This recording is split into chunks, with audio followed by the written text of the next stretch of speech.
Hello, everybody. Welcome. It's Friday night. According to the relatively bizarre and not particularly meaningful distinctions we make in the days of the week. Traditionally, this is a night when people like to let their hair down, so to speak. And I'm on my way on foot to a nearby McDonald's.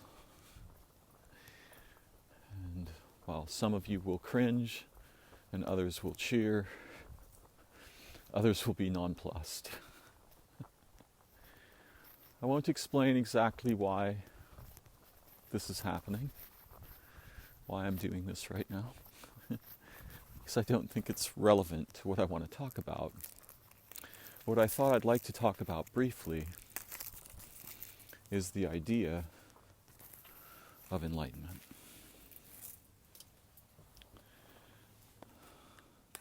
Now, we have ideas about many things: kisses, dreams, birth, death. The ideas are not the things.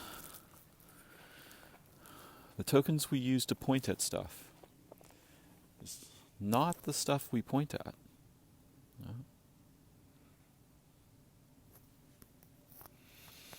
There are some insect congregations here on the street of fairly surprising extent.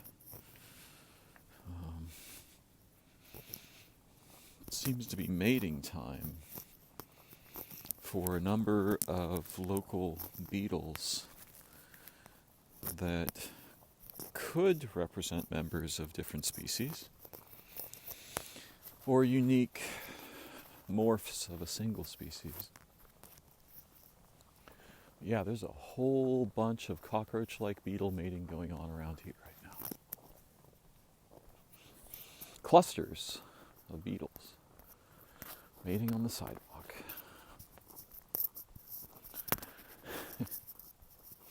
So yeah, I want to talk a little bit about enlightenment. But before I do, it's very important to understand the distinction between the tokens we use in language that have undergone considerable lossy artifacting over time and usually continue to throughout our individual lives, even in our own minds, and the stuff that stuff points to. We all understand that the word kiss is not the experience of kissing or being kissed, or however we want to think about giving and receiving there, or both at once, or trading back and forth. And similarly, the ideas about enlightenment mostly have not much to do with enlightenment. Enlightenment isn't an idea, in the same way that kissing is not an idea. Though we have the idea of enlightenment and we have the idea of kissing, the idea of getting in water, say at the ocean, is nothing like getting in the water. And we should bear this in mind when talking about topics of this nature.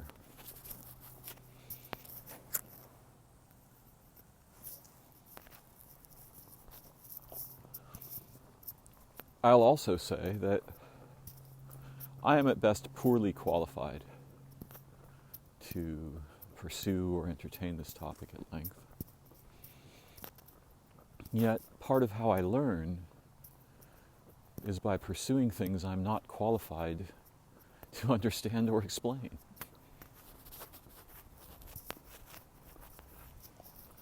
Fundamentally, there is no explanation for enlightenment. But we don't live in a fundamental world.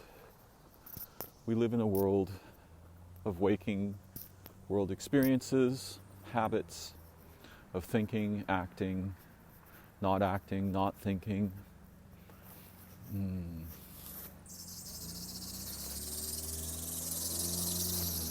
We live in a world of screechy fan belts, cars and computers, McDonald's and shopping centers, paved roads, half-treeless streets. So most of us are deeply affected by the representational layer of our cognition, the layer where we use tokens, and often pretend that the tokens are the things they point at.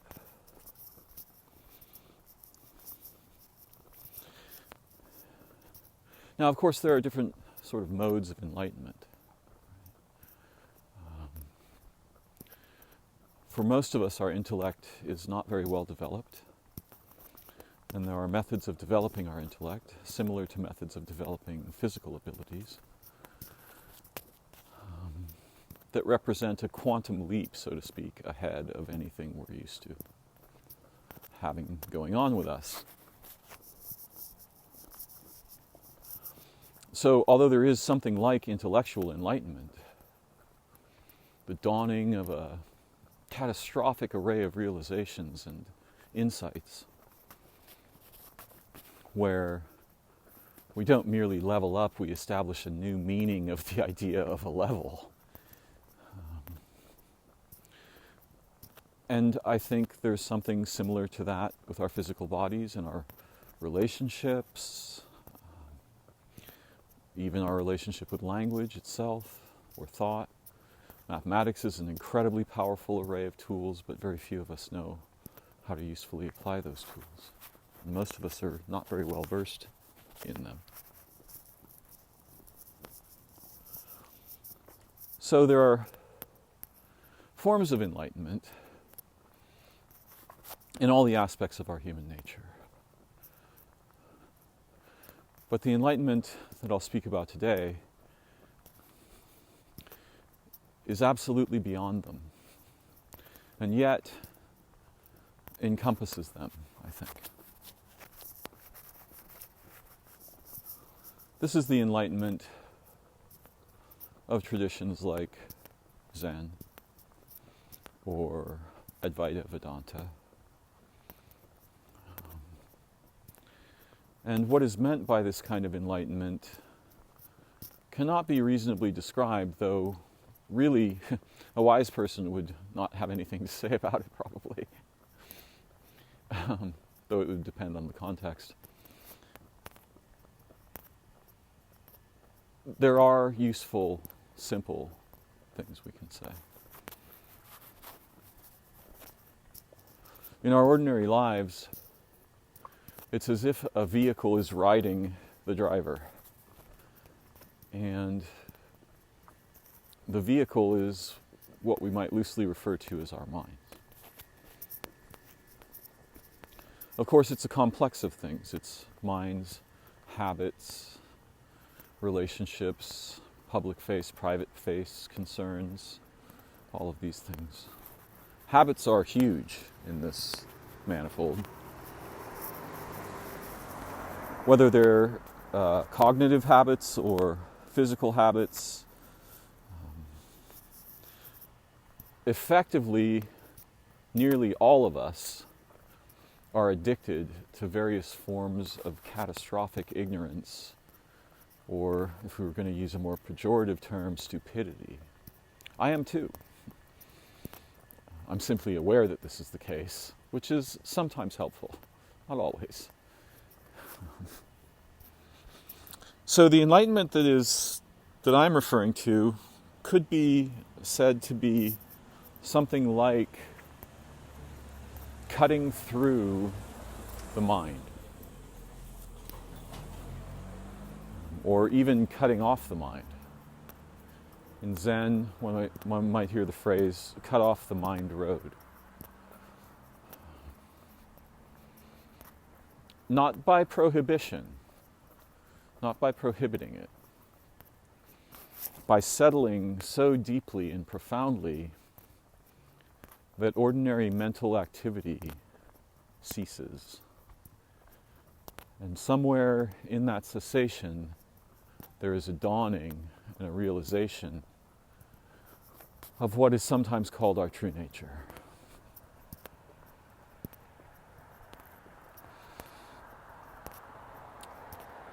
And in this realization, a deep liberation ensues, which for many people is not merely lifelong,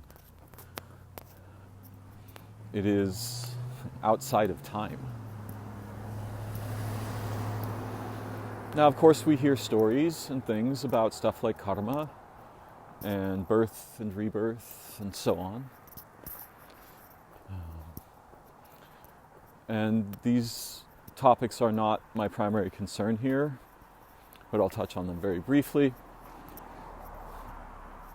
In the descriptions we hear of enlightenment, it is often said by someone that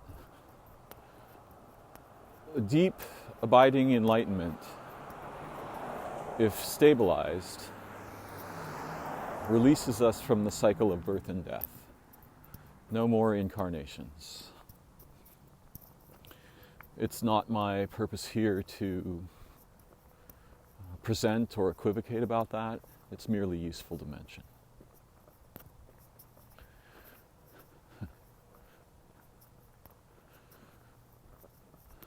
So when people speak of enlightenment, and of course each person speaks differently in different contexts for different purposes, if we ask ourselves, well, what are they generally referring to? They are referring to the end of the domination of a variety of structured aspects of mental and physical behavior, and really subjugation. They speak of a moment or an ongoing process of realization in which these features of our humanity cease to have sway over us. They may still occur. We're simply not subjected to them anymore. We are free beyond them. And also it resolves probably all questions. It may not answer them, but beyond the normal haunts of our daily mind, it seems, there is a field of transcendental intelligence and something resembling living wisdom. These are my own terms. We might not hear these from enlightened people. And our mind becomes these ways of being. It transforms back into the beyond of the limitations implicit in our ordinary thought, experience, and understanding, while again not excluding our ordinary thought, experience, and understanding, encompassing it. Fundamentally, however, it's a situation, it seems, where our common mental activity and behavior comes to an abrupt halt, and something else, or no thing else, arises directly in and as our experience of being. I have now made it to the McDonald's, so we will pause for a bit, and I will take up the topic again shortly.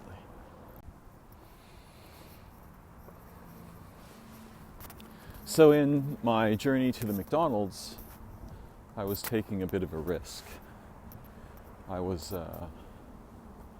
hopeful that it might be possible to walk to the McDonald's and eat inside the McDonald's. But as it turns out, I have to drive to the McDonald's if I want to eat at McDonald's right now. Now we could argue that I lost the gamble, but it's a bit more complex than that. It really depends on how we interpret the thing. For example, had I not chosen to walk here, I would not be making this recording, because I certainly would not be doing this in the truck.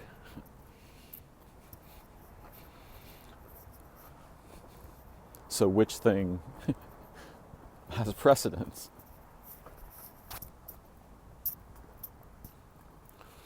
Now, one of the reasons that I wanted to speak a bit about enlightenment is that the other night, in talking with my son, who studies Advaita Vedanta, and I am a probably 35-year student of Zen.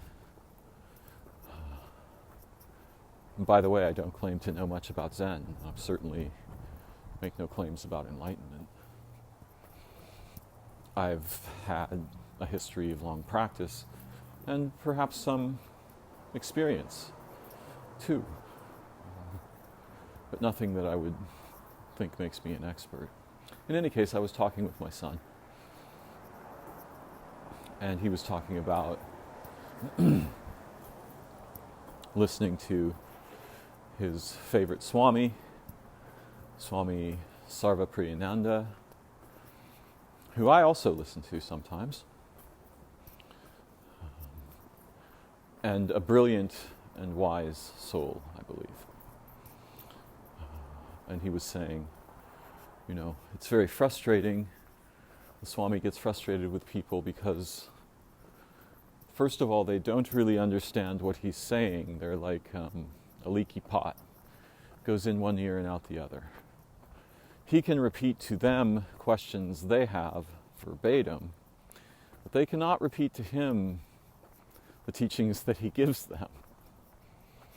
And all of them are concerned with matters that are effectively inhibiting their capacity to understand him. Because they want, for example, to have specific questions answered and so on. And, hey, they may feel frustrated or confused, Most of them want very desperately him to tell them what to do to get enlightenment. I've been practicing for many years. I'm not making any progress. What do I have to do? And fortunately or unfortunately, perhaps both and more, his answer is not doable.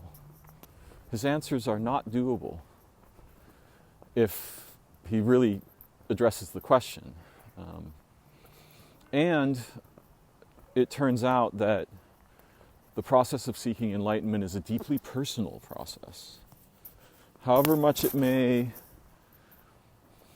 have accord with a generalization, it's going to be a personal thing. It's like the difference between a derek in Hebrew, which is a public road, and a nativ, which is something one establishes themselves, like finding your personal way through the wilderness. So all enlightenment experiences are nativs. They are both roads, right? The derek and the nativ, both roads. But the road that we will traverse to cut through the mind is not the road to McDonald's that everyone is using.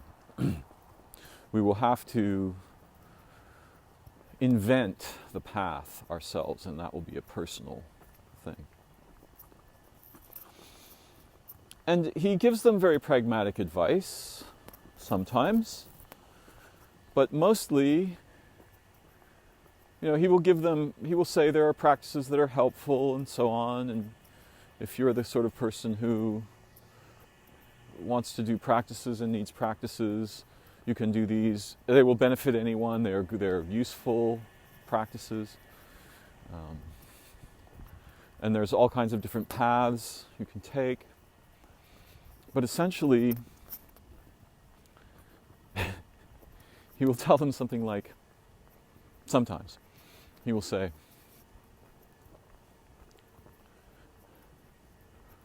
right now, You are Brahman. If you simply understand this, you're done. That's it. You have to realize it. You can't just think it. If you realize this, you will experience enlightenment. Now, no one is very well set up to do that, and he knows this. But he sometimes gets frustrated with his students, and as I was speaking with my son the other night, I came up with what I thought was a kind of hilarious analogy that I wanted to share with my listeners. Imagine an oasis in the desert. And it's a big, beautiful pool of clear, clean, cool water. Probably surrounded by some vegetation and such. And in this particular desert, there's a lot of thirsty horses. It's very hot. Now, of course, we could ask ourselves why horses are in the desert and so on, or we could decide that there's a lot of thirsty camels. But there's some big quadrupeds that are really thirsty.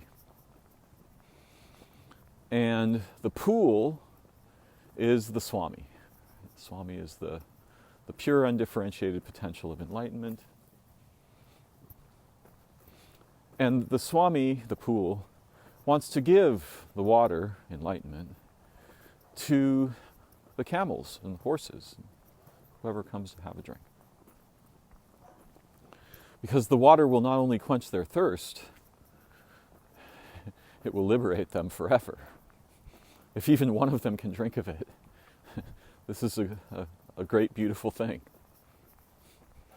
But unfortunately what happens is that the pool is very still. And because the pool is very still, it forms a mirror. And so the horses can smell the water, they come up to the water wants to give itself to the horses, wants them to have a drink. But as the horse bends down in an attempt to drink the water, because of how still the pool is, it sees its own face. And it thinks, or rather, it becomes confused. Yeah. Seeing its own face in the water, it thinks something like, I am not a drinkable thing. I cannot drink myself. Therefore, none of the horses take a drink. The water is right there. The horses are right there, the camels, whoever. But every time they look in the water, they see their own face, and this confuses them. In this analogy, actual horses may differ. And so a very frustrating thing kind of ensues, where the horses keep coming to the water, and they keep not getting any water, and they're not getting liberated. And the Swami, or the pool, whoever that may be, pure undifferentiated potential itself as being, is aware of the reflection and the horses and the water and the sky and the origin of being and liberation and all of these things. It's in the horses. The water is the horses too. So it's almost like the water is trying to rescue itself in some way. But it just keeps going on. The horses show up, they look down in the water, they see their face, they recoil, I can't drink myself, so nobody gets a drink. The water just sits there very still. Horses come and go. No water is consumed in this analogy. Now, this is an analogy of attempting to teach enlightenment. It's not really an analogy about water. Though, there's some useful crossover there. Now, I think this is hilarious because I am just like those horses. I have had a drink or two of water, but I am still like those horses, and most of us are. Many young monks and practitioners have a story about early in their practice when they were first meditating. They started to suddenly break through. They began to have the experience of breaking through the mind. And not all of them, but a goodly portion of them recoil in terror from this experience. And the reason we recoil in terror, and I had an experience like this too, it's not an ordinary terror, but it's a very powerful, hard to overcome fear that this way lies death. If I keep going in this experience, I will die right now. It's probably not true, though some people fall unconscious during Satori, which is a Japanese word for an experience of enlightenment. I've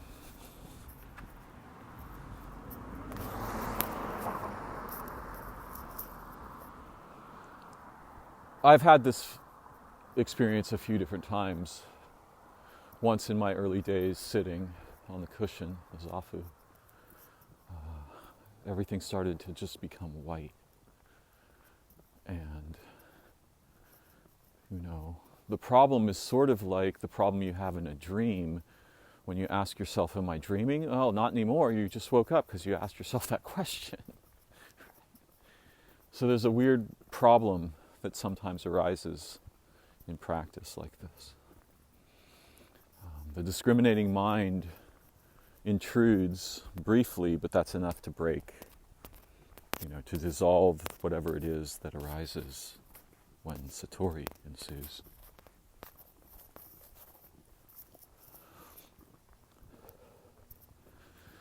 In a way, there's a degree of truth to it. That's probably the end of what we think of as the ego and the id and all of this, or rather, it's the establishment of a position so far beyond them that they will never be compelling anymore, even though they may still exist in us.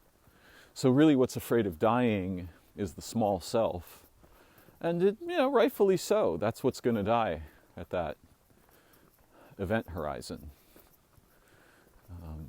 But it won't die forever. It's not physical death. And in fact, really what's going on is the opposite thing is happening. We will be born into an eternal aspect. No, that's not right. An eternal, an uncollapsible superposition is one way of thinking of it.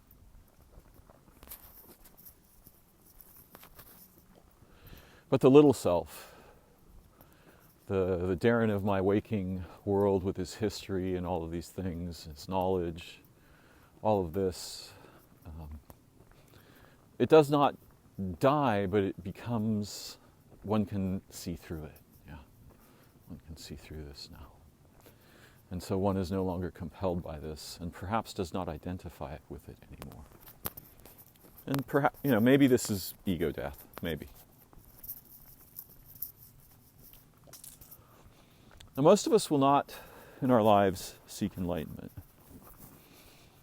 And the enlightenment traditions are a bit weaponized in that they foment and table various threats. Well, they'll say things like, a human birth is the rarest of rare events. It would be like dropping a penny in San Francisco and having it land on Saturn. That's how rare a human birth is. And it's the most valuable kind of birth you can possibly have because it's the only birth from which enlightenment is proximally accessible. The gods don't seek enlightenment because they are fulfilled, and being constantly fulfilled, there's no necessity for seeking. Right? There's nothing to be sought. The animals and plants are driven primarily by the seeming brevity of their lifespans and their structure. They don't have minds that are easily freed from moment-to-moment experience to do any seeking other than that their forms compel them to. The blue jay doesn't have a lot of time for deep reflection. she is foraging, or making blue jay children, raising them, so on, avoiding predators, so on. But we humans, we have a great degree of latitude and luxury in our existence, even if our life is filled with trouble. Possibly because it is filled with trouble, we have degrees of freedom that are otherwise unavailable. So there's that threat. There's the threat of, this is an opportunity here you must use to liberate yourself and all beings. And there's the threat of reincarnation, and there's the threats of karma. And these similar kinds of threats are weaponized in religions like Christianity and Judaism and so on.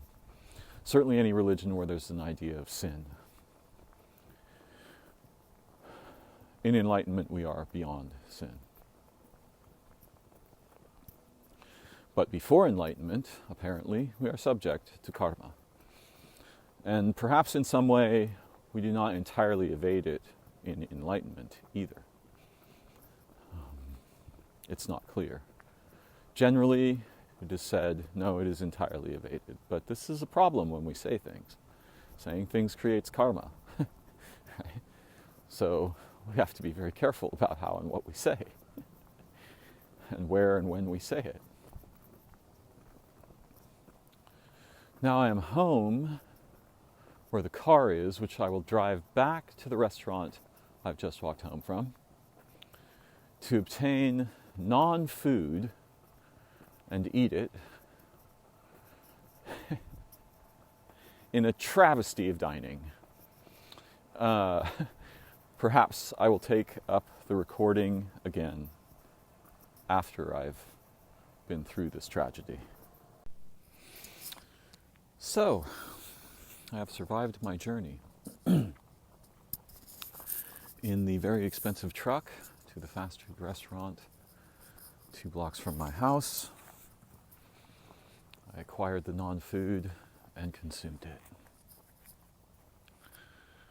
And what does that have to do with the topic? Well, a little bit. I'll get to that in a minute. First, I want to return to what I was referring to as weaponization.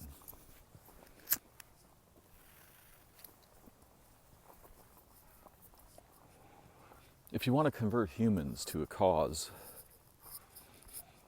the traditional way is to threaten them.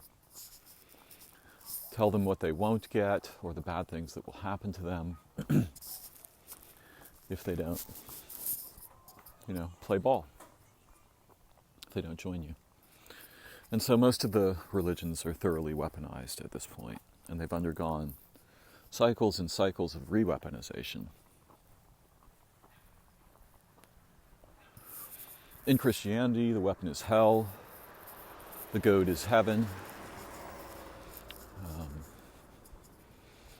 In Eastern traditions,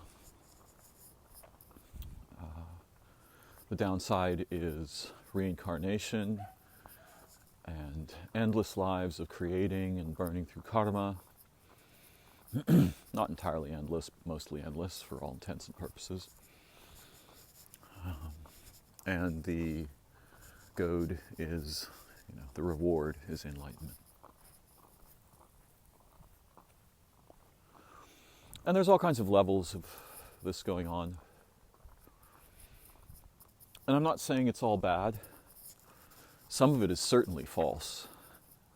Perhaps most of it is false.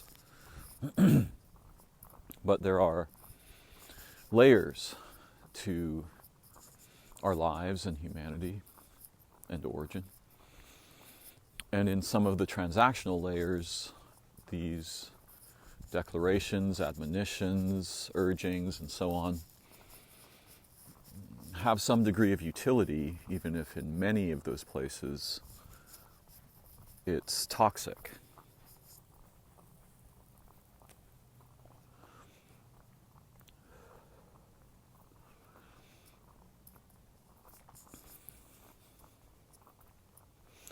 Well, this is something that concerns me because I think it's not just my thought, it's my experience and my awareness, that there's something unimaginably valuable to be sought within the scope of human lives. And it's not really a discovery so much as a recollection. It's a remembering and being remembered of what I refer to as the origin place. And many would say, you've not gone far enough, no, you have to be free of even that, and they're probably right. Again, humans tend to establish descriptions and narratives of non-ordinary experience or experience of the divine, rather than letting it obliterate the whole necessity of descriptions and narratives and admonitions and so on.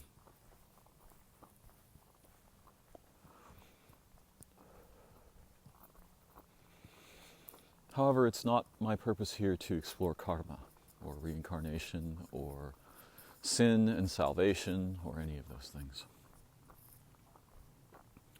But they're worthy of a mention because in most of the religions are recruitment games, right? And they're also games of us and them. And I'm not a huge fan of those games, though they have some utility in certain narrow contexts. And it's fascinating to study them and understand how they developed over time and what functions they served and how the stories got weaponized and why. But again, not really my purpose here. So, a little while ago, I had a craving. I'm not somebody who commonly eats fast food, or unfood, as I prefer to call it. But I had a craving, and I satisfied it. Do I feel fulfilled? Modestly. The big secret, however, it's not an elephant in the room, it's like a pod of whales in the room, is that all of our cravings have one root. And that root is enlightenment. Now, many of us have experienced something that we refer to as orgasm.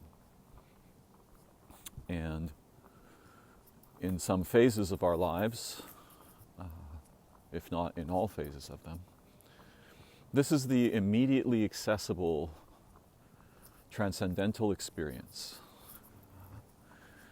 It's transcendental in that for a brief instant, we are compelled, even if against our will, though hopefully not so often, to ecstasy. We're compelled to a moment of ecstasy. And this can be addictive. We may also employ it for things like stress relief or the feeling of relaxation that often comes after an orgasm. And some have said, that the combination of sex and death are the primary motivating factors in our transactional human lives, not untruly. However, it's not merely sex that motivates us, it's love, romance, a meaningful role in a meaningful relationship, and so on. What I'm getting at here, however, is something a bit different. It's that all of our longings, all of our cravings, all of our urges, all of our desires have a fundamental root that most of us will never taste in our lifetime. we're getting the fast food version of fulfillment. And that's toxic. And whether or not that creates karma isn't really my concern in this discussion, though we must imagine that if we're going to speak in those terms, it certainly does. So in effect, we're having an array of experiences that incur various kinds of debt that can't be avoided if we're looking from this perspective. And so, for this reason, we keep getting reborn to work out previous debt, and then we incur new debt in that lifetime rather than working out the previous debt, and so on. It creates a cycle of suffering. But that's not my point. That's the sort of threat version of it. My point is, all of our longings are longings for recollecting in this lifetime our original nature, the true family of beings, to remember and be remembered to what I call the origin world, which is my own little fairy tale. But we might say to the essence and origin of being itself. And so we are not fulfilled. This is the problem. We are not fulfilled by all of the little subterfuges that mimic particular angles on ecstasy, fulfillment, satiation, enlightenment, or the experience of being one with the divine. And that experience is profound in ways it is impossible for people to imagine. In the same way that it would have been completely impossible, it was totally impossible for me to imagine orgasm. Until at 13, I had one with a girl. And even then, it was impossible for me to understand or imagine it.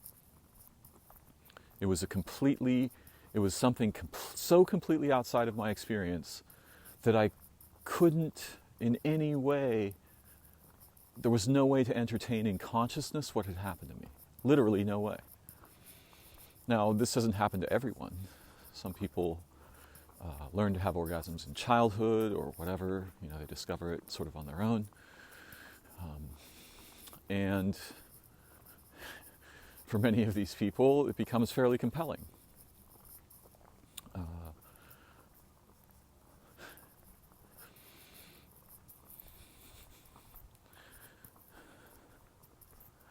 As a photograph of water is to being in the ocean, so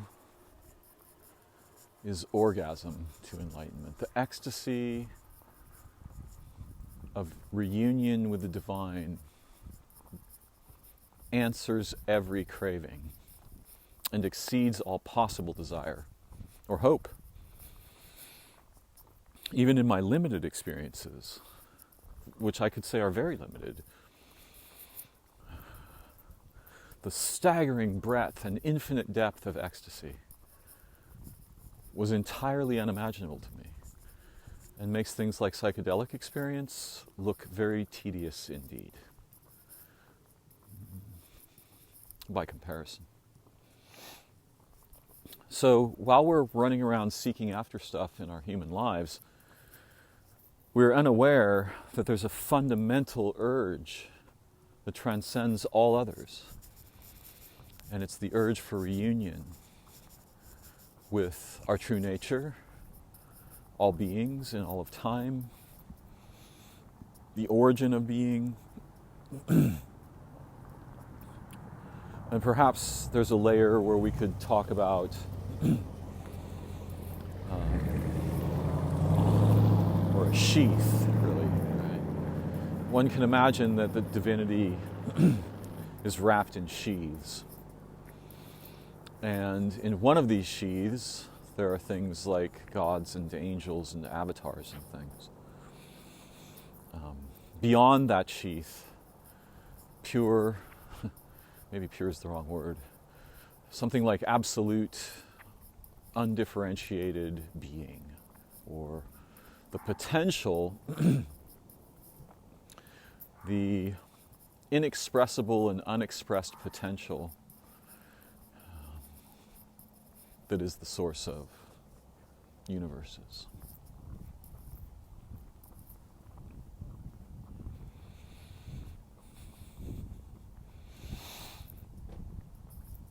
It's not my goal, I often say this, in this conversation to encourage anyone to seek enlightenment. We all get to decide, and we all do decide, whether somewhat passively or somewhat actively, what our path will be and become in our lives. And we're pulled along by currents and culture and technology and so on. We're dragged around a bit by the nose. But I wanted to just speak briefly toward this topic because it's a part of my own path. And it's something that I've been intimately involved with for many decades now, if 3 is many, or 4.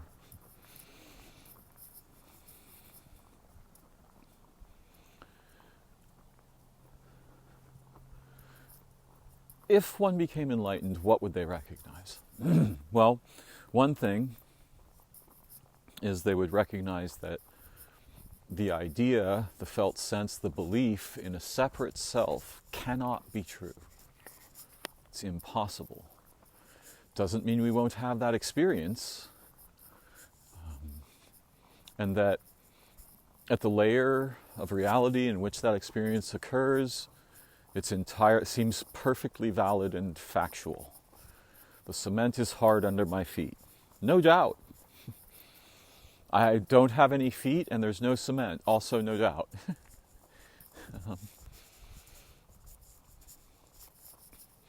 Different traditions treat differently with what we might refer to as the transactional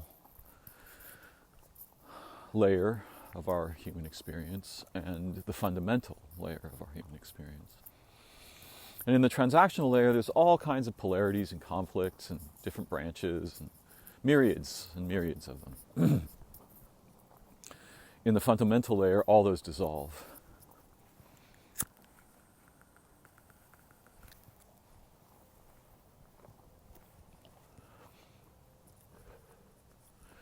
So one thing that might happen is that we become undeceived about the primacy of the separate self, which is both the origin of many of our cravings and felt senses of deprivation and desire and hope and fear and so on.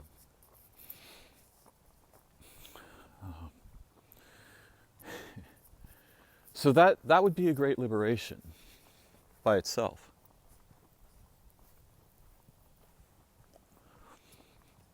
But another thing that is commonly said is the recognition and awareness of things and beings and situations as they are. The recognition of the absolute truth of things exactly as they are.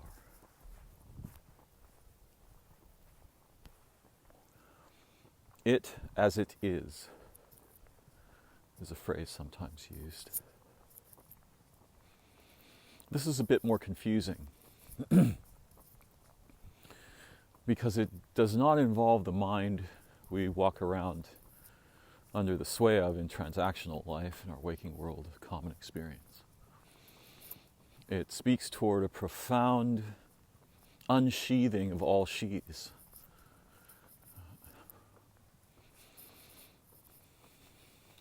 And so what it is both mysterious and unencompassable, but one is aware of this it as oneself. One's mind becomes all it is. No more conflict.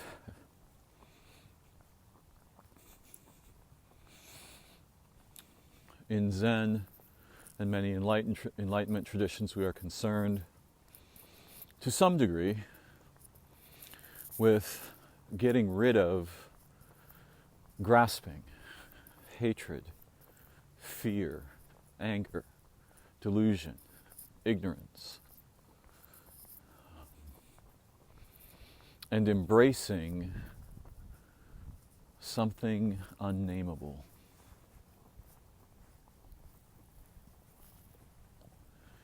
The infinitely self-perfecting truth of origin. Infinitely self-perfecting. We have this idea of perfection. We need a better idea than that. There are things that are ever more perfect every time we touch them or contact them. Right? There is something that absolutely transcends perfection. And we are that. But for most of our lives, we will not know it. We will not taste it. And this is tragic. Seems tragic. If anything is tragic, this is tragic. And instead of quenching that thirst at the core of our being with the living water of origin and our true nature, we will chase every other shadow. That's unfortunate. It will not end well, unless, as it is supposed and sometimes said, all beings will be rescued from this. Well, that's an eschatological concern. That's an end of time idea.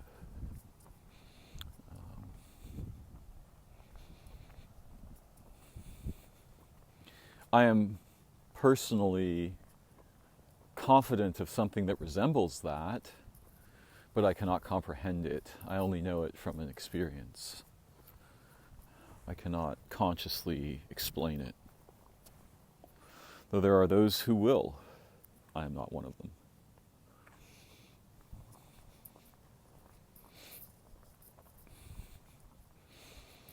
It's interesting that in English, the word enlightenment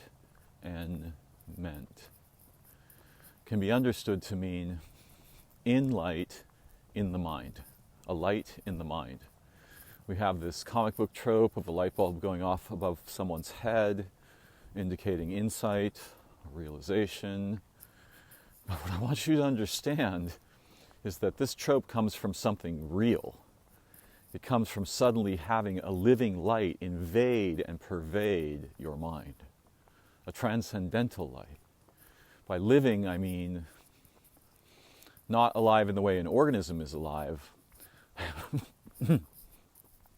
but rather the kind of light that necessarily produces universes and worlds and organisms and minds and souls and all of these things as a mere side effect of what it is and does. This kind of light. And for some of us, this light will be pure, and for others, it will be associated with a being of some kind. Yeah. But I have experienced this light in the mind. Trust me when I say it exceeds all possible dreams and hopes. Perhaps including the hope of enlightenment. It's a self-transcending thing. And there's some danger there, too, though it's not my intent to go on about that at the moment. I'll merely mention it. For the unprepared person, the sudden onset of such light can easily lead to madness or grave tragedy. It doesn't necessarily save us from our human predicament. A living light in the mind, that the mind is held within and educated by.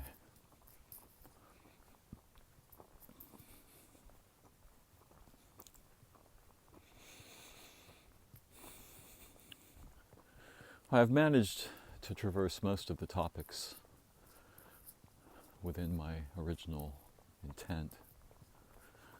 So for now, I'll close the recording and wish you all wise dreams and ways,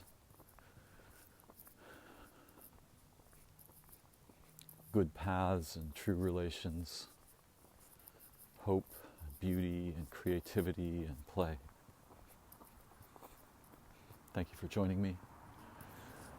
I look forward to learning together again sometime very soon.